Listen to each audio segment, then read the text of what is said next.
Hello दोस्तों, आपका स्वागत है हमारे चैनल ट्रिकी जीके में। और आज हम लोग बात करने वाले हैं संविधान के एक महत्वपूर्ण चैप्टर जिसका नाम है अनुसूची। तो जैसा कि आप देख सकते हैं ब्लैक बोर्ड पर लिखा हुआ है अनुसूची। और सबसे पहले मैं बताना चाहता हूं कि मूल संविधान में अनुसूचियां 8 थीं और बाद में इसमें एक एक करके 4 और अनुसूचियों को जोड़ा गया, जिसके बारे में मैं अगले वीडियो में बताऊंगा। इस वीडियो में हम पहले 8 अनुसूचियों के बारे में बात करेंगे कि उन 8 अनुसूचियों में क्या क्या मेंशन है, क्योंकि उससे अक्सर एग्जाम में क्वेश्चन बन जाते हैं। तो सबसे पहले देखते हैं पहली अनुसूची। पहली अनुसूची में क्या लिखा हुआ है, तो भारत के राज्यों और केंद्र शासित प्रदेशों के बारे में पहली अनुसूची में बताया गया है। फिर दूसरी अनुसूची है। दूसरी अनुसूची में राष्ट्रपति और राज्यपाल तथा लोकसभा अध्यक्ष और लोकसभा के उपाध्यक्ष की वेतन भत्ते और पेंशन के बारे में उल्लेख किया गया है। तीसरी अनुसूची में राष्ट्रपति राज्यपाल के द्वारा ली गई शपथ का उल्लेख है। तो जो राष्ट्रपति हैं उन्हें शपथ कौन दिलाता है, तो आप सभी को पता है कि मुख्य न्यायाधीश दिलाते हैं। भारत के जो सुप्रीम कोर्ट के मुख्य न्यायाधीश होते हैं वो राष्ट्रपति को शपथ दिलाते हैं। राज्यपाल को शपथ कौन दिलाता है, तो राज्य के मुख्य न्यायाधीश वो दिलाते हैं। राज्य के जो राज्य न्यायालय के जो मुख्य न्यायाधीश हैं वो राज्यपाल को शपथ दिलाते हैं। फिर उसके बाद है चौथी अनुसूची। तो चौथी अनुसूची में राज्यसभा के सदस्यों का वर्णन है। जो राज्यसभा के सदस्य हैं उनके बारे में चौथी अनुसूची में बताया गया है। फिर है अगली अनुसूची, पांचवी अनुसूची।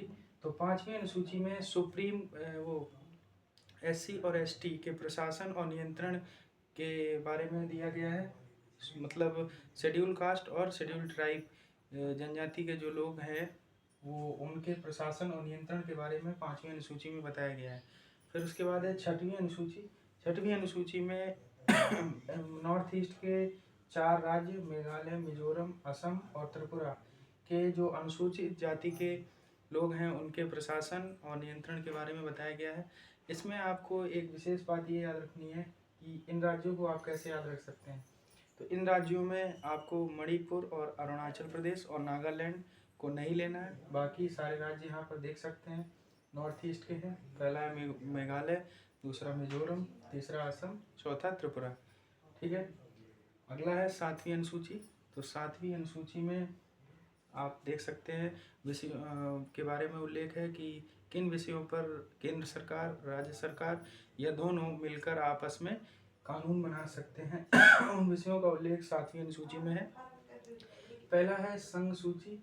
तो संघ सूची में कुल 100 विषय हैं। 100 विषयों पर केवल केंद्र सरकार कानून बनाती है। ठीक है।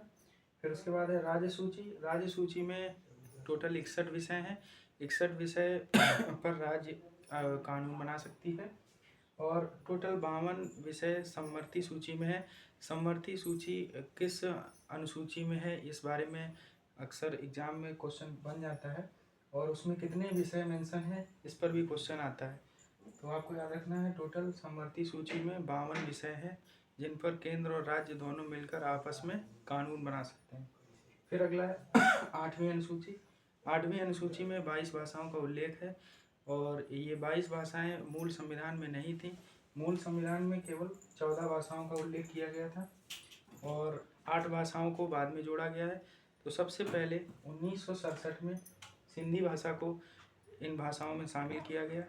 फिर उसके बाद आपको याद रखना है 1992 में कोंकणी, मणिपुरी और नेपाली भाषाओं को इसमें शामिल किया गया।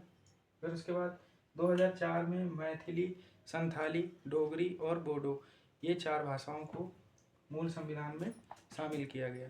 तो ये थी 8 अनुसूचियाँ।